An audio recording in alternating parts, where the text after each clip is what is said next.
Hello everyone, Charles Watts here. Welcome back to Inside Arsenal. It is Wednesday. We're halfway through the week. I hope you're having a good one, wherever you're watching or listening to this around the world. The international break is in full swing now. Still waiting for the games to begin, but we don't have to wait too much longer to at least be entertained by some football over the next fortnight or so. So we will talk about that a little bit later in the show. Got plenty to discuss, despite the fact we are in the international break. Got lots of questions and comments from you guys as well. Thank you so much for getting in touch. As always, lots of you reacting to the Arsenal Women's Champions League game last night. Disappointing result over in Madrid. We'll talk about that later on in the show. We're going to talk about Gabriel and the links to Saudi Arabia that have surfaced in the last 24 hours. I'll give my thoughts on that. We're going to talk about Bukayo Saka and contract talks. Sammy Mokbel, I was going to save the Mail, but of course has now moved to the BBC. What a fantastic acquisition that is for the BBC, reporting about contract talks.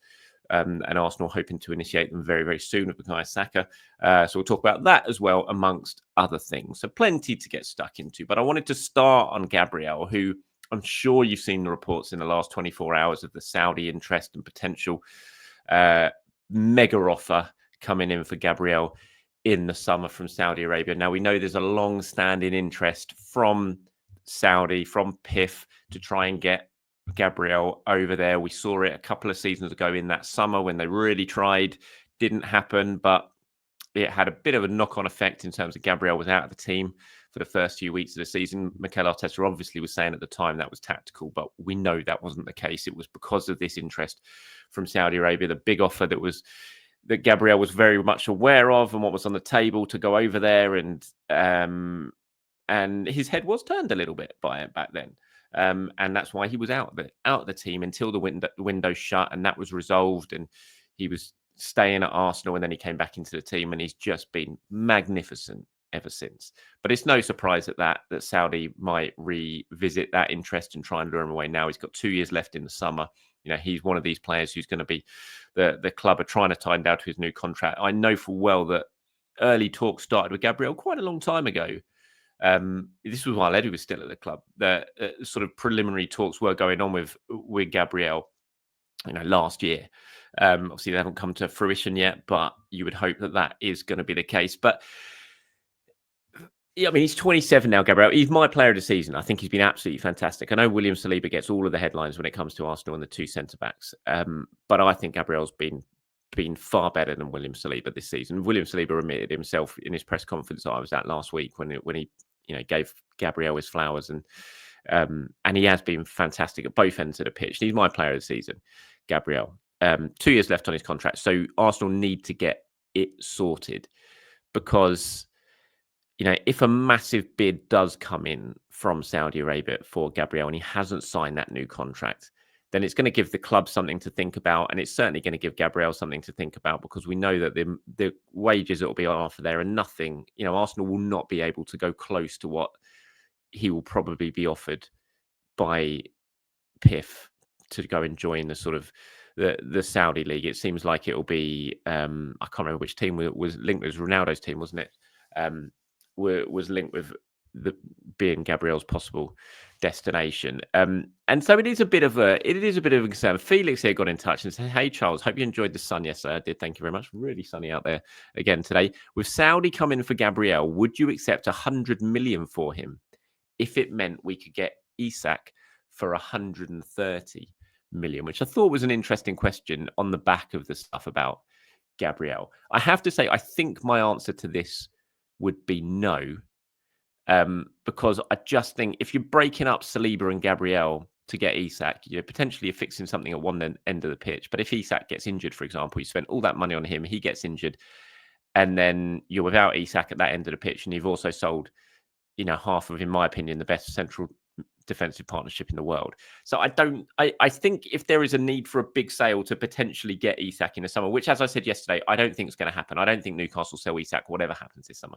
But if, say, Arsenal are made aware that maybe 130 million would get Isak, and there's a big money sale would help with that, I could understand them doing it, maybe with a Martinelli or something like that. But I'd be very worried about breaking up Saliba, Gabriel. What that would mean for now, in terms of that partnership, which is such a bedrock of Arsenal, but also what it might mean for William Saliba amid contract talks as well, losing his best mate, is, his central defensive rock partner. What would that have a knock-on effect with Saliba and signing a new contract? So in terms of this answer, I think I would say no, but I wouldn't be against making a big money sale potentially this summer for maybe a Martinelli, someone like that, if it meant getting Isak, because obviously if you get Isak, you've got a great chance next season, if he stays fit, of going one better than what Arsenal have done in the last few years.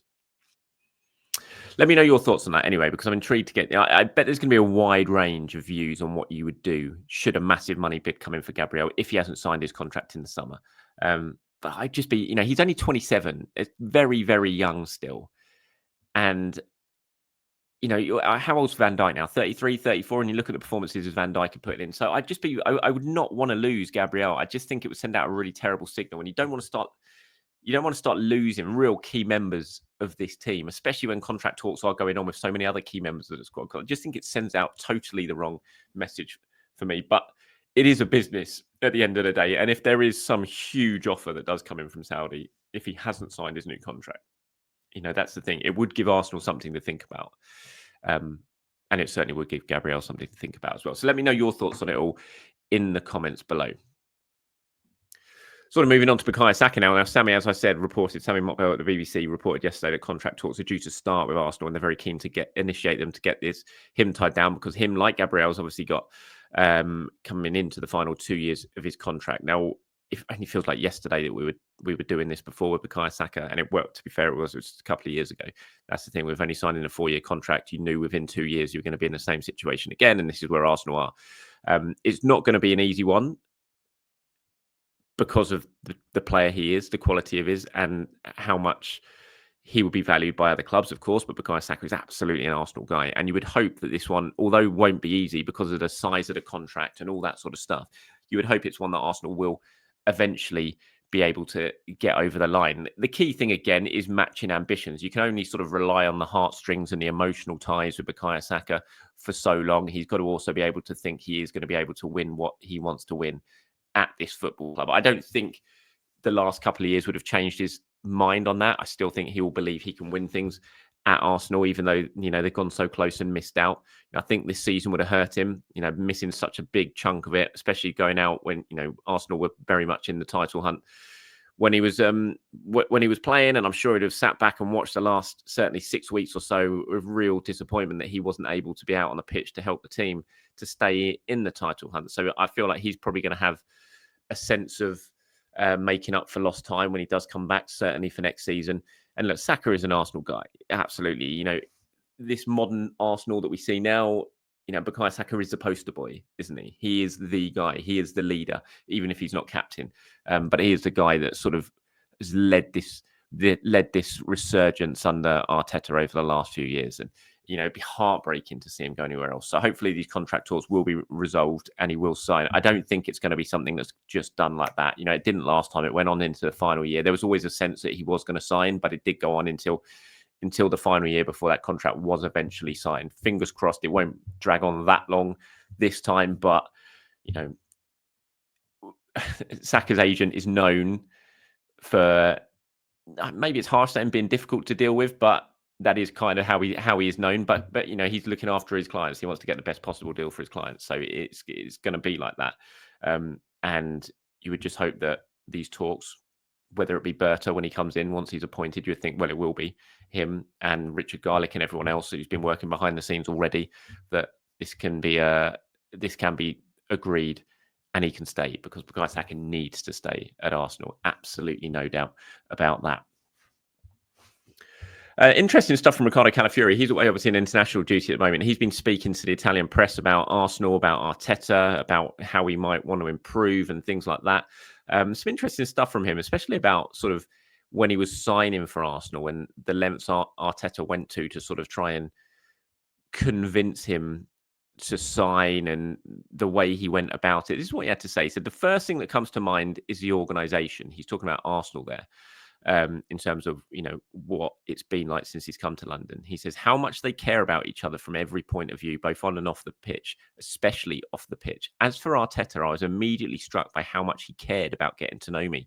One day on the phone, he sent me some photos of my family and asked me to say what each member of the family meant to me. Nothing like this had happened before, ever.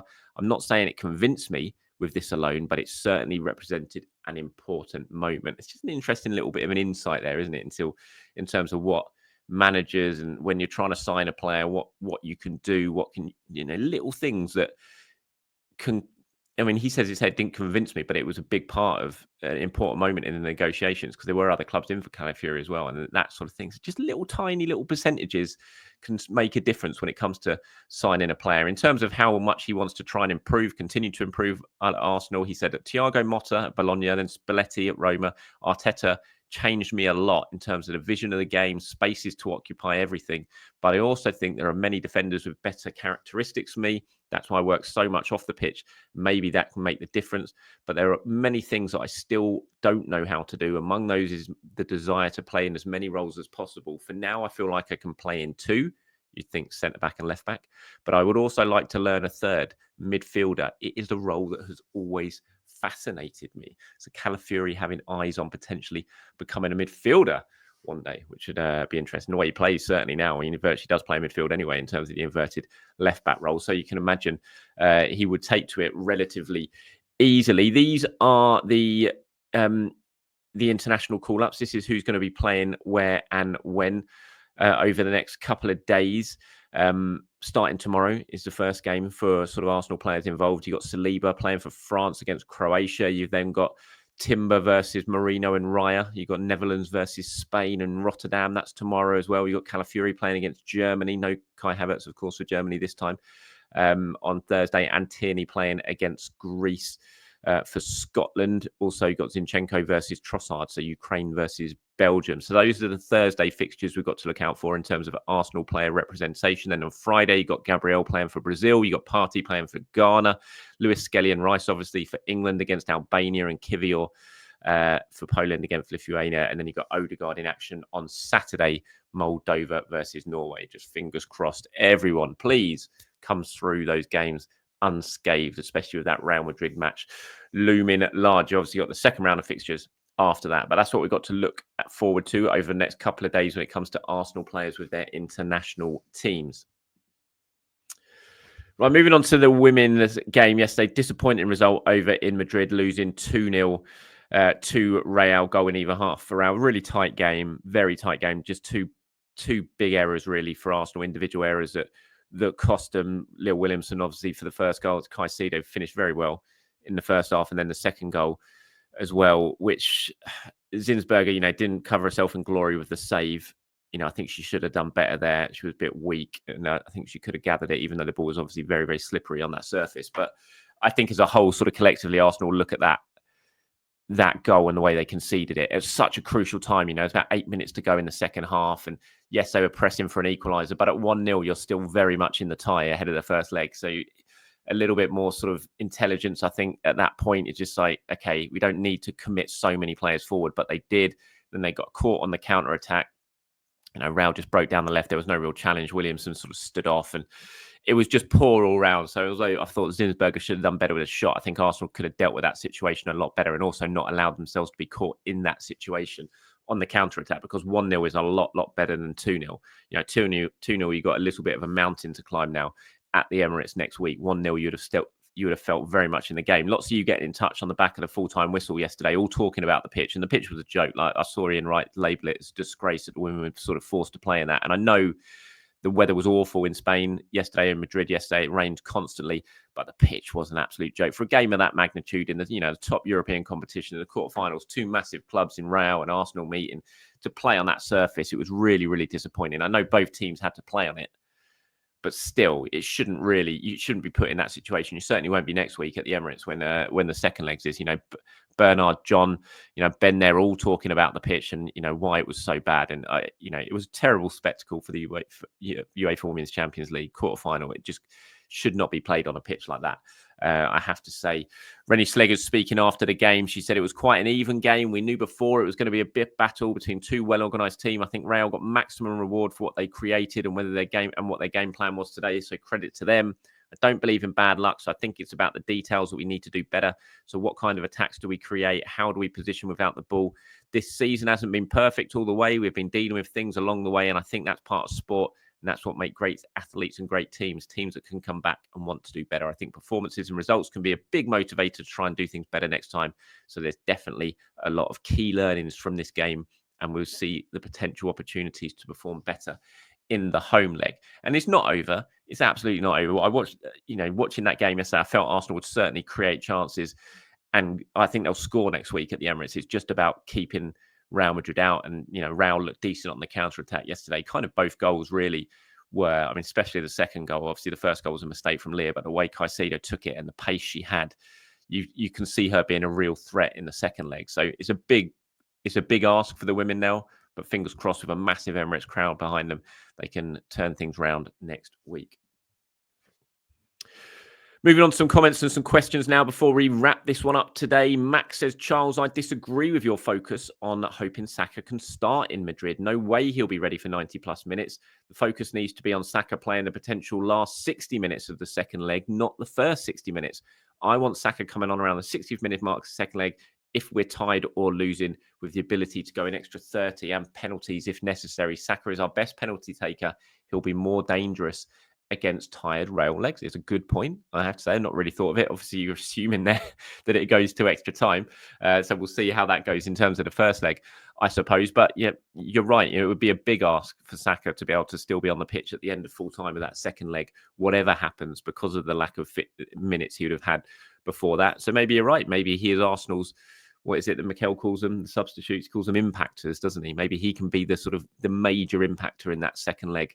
We'll have to wait and see on it. But, fingers crossed, whatever happens, that he's involved. It would be great for Arsenal if he's involved. But again, and I stress this, no risks should be taken. The only way that Saka should be involved in these games is if they are absolutely convinced he is ready to be. If not, as much as it will be a disappointment to not have your best attacker involved in that game, especially when you've got no strikers, you've got to think long term rather than short term, and you've got to think of next season, because anything going wrong with Saka now after this recovery would be awful in terms of if he had to miss pre-season, if he has to miss the summer. So no risks should be taken. Non-Flying Iceman says, I don't think they should rush Saka back, and I'm not even thinking about next season. You alluded it to yourself, Charles. We still have not cemented our CL spot. Chelsea helped, but we still have to face Fulham. We're flying at the moment. Tricky opponent for us right now. We have to go to Anfield and Goodison, of which neither are good grounds for us historically, especially with Latter under Moyes again. Not to mention Bournemouth too, and still can't depend on any outlet for goals. So I'm very tempted to push Martinelli up top, as his pace is a massive threat. Yeah, lots of people talk about it. I don't see it. I don't see it from the start.